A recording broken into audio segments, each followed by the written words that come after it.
يشاء ويهدي إليه من يريد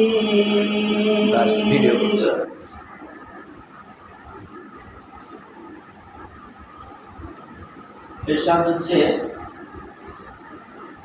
তিনি তোমাদের জন্য দিনের সেসব নিয়ম কানুন নির্ধারিত করেছেন যার নির্দেশ তিনি নূহ আলাইহিস সালামকে দিয়েছিলেন এবং যে মুহাম্মদ সাল্লাল্লাহু আলাইহি সাল্লাম যা এখন আমি তোমার কাছে ওহীর মাধ্যমে পাঠিয়েছি আর যার আদেশ দিয়েছিলাম আমি ইব্রাহিম আলাইহিস সালাম, মূসা আলাইহিস সালাম ও ঈসা আলাইহিস সালামকে। তার সাথে তাগিদ করেছিলাম এই বলে যে এ দিনকে কায়েম করো এবং পরস্পর বিচ্ছিন্ন হয়ো না। যে মুহাম্মদ সাল্লাল্লাহু আলাইহি সাল্লাম এই কথাটি এসব মুশরিকের কাছে অত্যন্ত অপছন্দনীয়, যার দিকে তুমি তাদের আহ্বান জানাচ্ছ। আল্লাহ যাকে ইচ্ছা আপন করে নেন এবং তিনি তাদেরকে নিজের কাছে আসার পথ দেখান যারা তার প্রতি রুজু থাকে। সূরা আশ-শুরা আয়াত 13।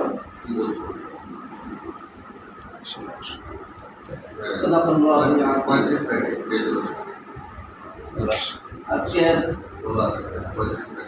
মাসিক বৈঠকের সম্মানিত উপস্থিতি, সম্মানিত সভাপতি, আমি পবিত্র কোরআনের অন্যতম একটি সূরা 25তম পাড়ায় অবস্থিত 42তম সূরা আশ-শুরা, এখান থেকে 13 নম্বর আয়াত তিলাওয়াত করেছি। এই আয়াতটির আলোকে আমি তার উপস্থাপন করব ইনশাআল্লাহ। আয়াতটি শানে নুজুলের ব্যাপারে নির্দিষ্ট কোনো প্রেক্ষাপট নাই। বিভিন্ন তাফসীরকারক এর যে শানে নুজুল প্রোগ্রাম উল্লেখ তার মধ্যে ইবনে কাসির রাহিমাহুল্লাহ তিনি উল্লেখ করেছেন যে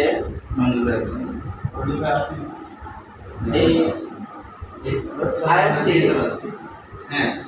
রাসূলুল্লাহ সাল্লাল্লাহু আলাইহি সাল্লামের মাক্কি জীবনে রাসূলুল্লাহ সাল্লাল্লাহু আলাইহি সাল্লাম যখন ইসলামের দাওয়াত মানুষদেরকে দিচ্ছিলেন তখন কাফিররা, মুশরিকরা তারা রাসূলুল্লাহ সাল্লাল্লাহু আলাইহি সাল্লামের দাওয়াতকে প্রত্যাখ্যান করছিল। তারা রাসূলুল্লাহ সাল্লাল্লাহু আলাইহি সাল্লামের দাওয়াতকে মেনে নেওয়ার পরিবর্তে বিভিন্নভাবে রাসূলুল্লাহ সাল্লাল্লাহু আলাইহি সাল্লামের অত্যাচার, রাসূলুল্লাহ সাল্লাল্লাহু আলাইহি সাল্লামের উপর অত্যাচার শুরু করে। এর প্রেক্ষিতে এই আয়াতটি আল্লাহ তাআলা নাযিল করে রাসূলুল্লাহ সাল্লাল্লাহু আলাইহি সাল্লামকে সান্ত্বনা দেন যে এই যে অত্যাচার বা এই যে কাফিররা প্রত্যাখ্যান করছে আপনার দাওয়াতকে, শুধু এটা আপনার উপরে অবতীর্ণ করা হয় নাই, এটা পূর্ববর্তী সকল নবী রাসূল এই কাজ করেছেন এবং তাদের সাথে একই ব্যবহার এই মুশরিকরা করেছে। এর প্রেক্ষিতে এই আয়াতটি অবতীর্ণ হয়েছেন বলে তাফসীরকারগণ উল্লেখ করেছেন। আর কেউ কেউ বলেছেন যে মক্কায় যখন যারা মুসলিম ছিলেন তাদেরকে সান্ত্বনা দেওয়ার জন্য এই আয়াতটি আল্লাহ তাআলা অবতীর্ণ করেন।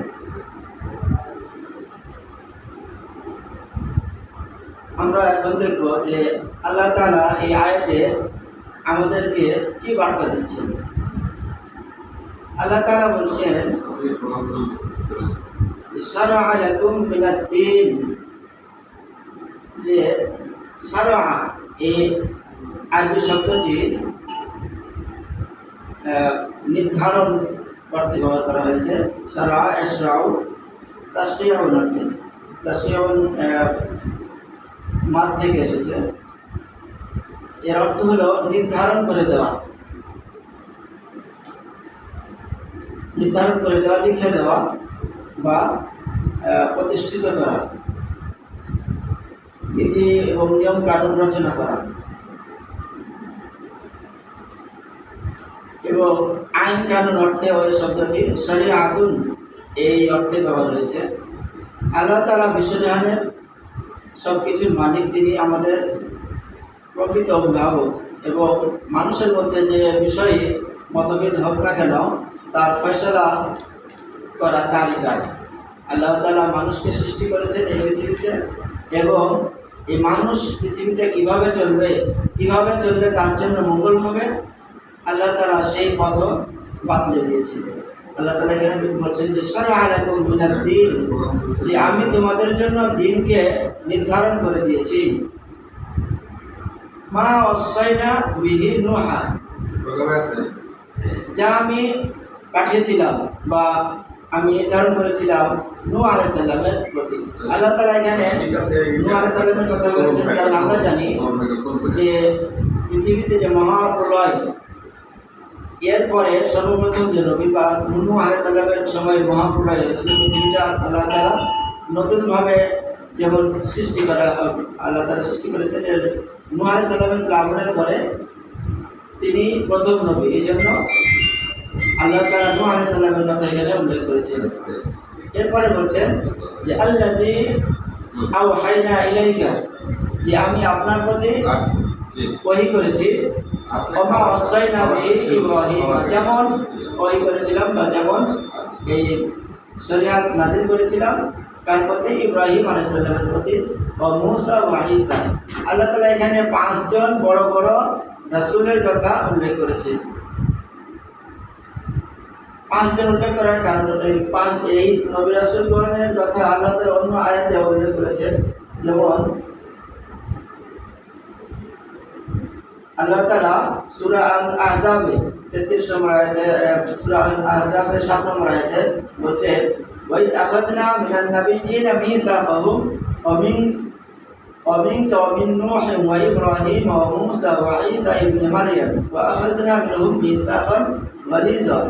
স্মরণ করো যখন আমি নবীগণের নিকট হতে অঙ্গীকার গ্রহণ করেছিলাম এবং তোমাদের নিকট হতেও, এবং নূহ, ইব্রাহিম, মূসা ইবনে মারইয়াম রাদিয়াল্লাহু আলাইহিস সালাম নিকট হতে, তাদের নিকট হতে গ্রহণ করেছিলাম দৃঢ় অঙ্গীকার। অর্থাৎ আল্লাহ তাআলা এই যে 5 জন নবী রাসূলদের মধ্যে বড় বড় নবীদের কথা উল্লেখ করে আল্লাহ তাআলা সকল নবী রাসূলকে এখানে সংযুক্ত করেছেন বা সকল নবী রাসূলকে উদ্দেশ্য করেছেন।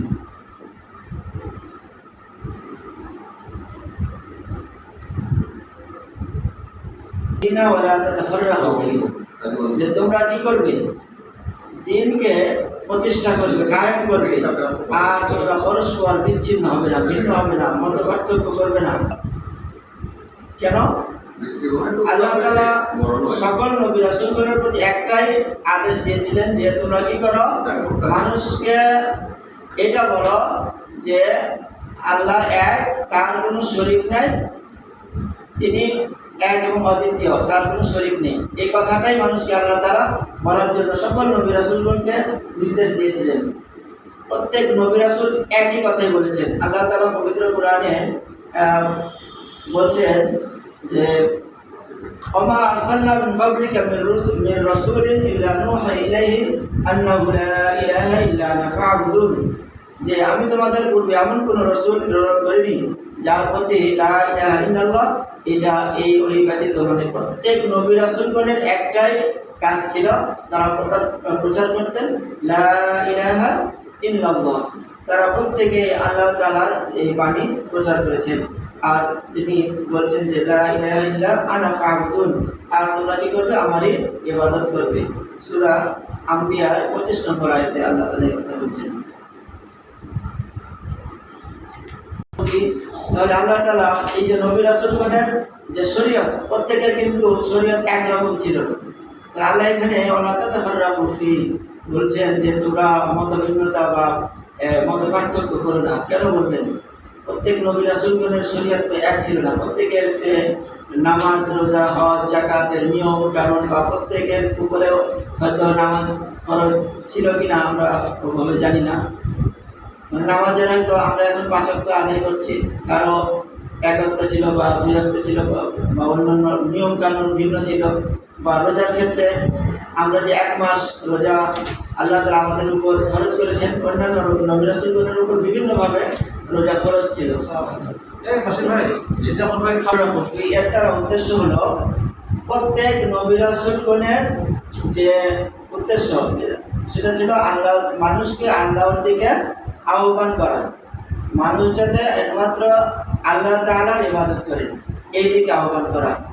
তাদের হয়তো শরীয়তের কিছু নিয়ম ভিন্ন ছিল, কিন্তু তাদের উদ্দেশ্য একটাই, আল্লাহর আদেশ বাস্তবায়ন করা। আমাদের নবীর উপরে আমাদের বর্তমানে যে রাসূল ইসলামের উপরে যে শরিয়াত সেটা বাস্তবায়ন করা আমাদের কর্তব্য। তারা বলছেন কাবরা আলাল মুশরিকিনা মা তাদউহুম ইলাইহি, যে মুশরিকরা এটা অপছন্দ করে যে আপনি তাদেরকে যে পথের দিকে ডাকছেন এটা তারা পছন্দ করছে না। তো এটা শুধু আপনার যে আহ্বানকে তারা প্রত্যাখ্যান করছে তা না, তারা প্রত্যেক নবী রাসূলগণের যে আহ্বান প্রত্যেকের উপরে তারা প্রত্যাখ্যান করেছে এবং তাদের উপরে নির্যাতন করেছে। আল্লাহু ইয়াজতাবি ইলাইহি মান ইয়াশাউ ওয়া ইয়াহদি ইলাইহি মান ইউনিব। এরপর আল্লাহ তাআলা বলছেন যে আল্লাহ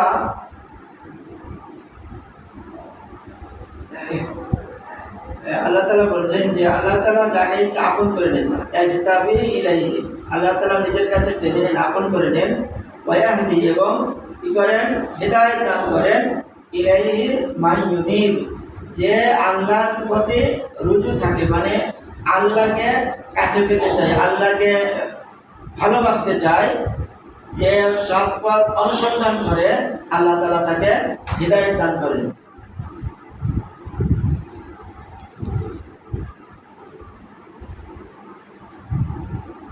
এখানে উদ্দেশ্য হচ্ছে যে তোমরা এসব লোকদেরকে দিনের সুস্পষ্ট পথ দেখিয়ে দিচ্ছ, আল্লাহ দেওয়ার পরিবর্তে অসন্তুষ্টি প্রকাশ করছে। যে পৃথিবীতে সবচেয়ে বড় আল্লাহ তাআলা পাওয়ার নিয়ামত হচ্ছে হিদায়াত। তো কাফিরদের বা মুশরিকদের আল্লাহ রাসূল সাল্লাল্লাহু আলাইহি সাল্লাম যে হিদায়াতের দিকে আহ্বান করছেন, সেই হিদায়াত তারা প্রত্যাখ্যান করে আসলে তারা নিজেদেরই বিপদ ডেকে আনছে।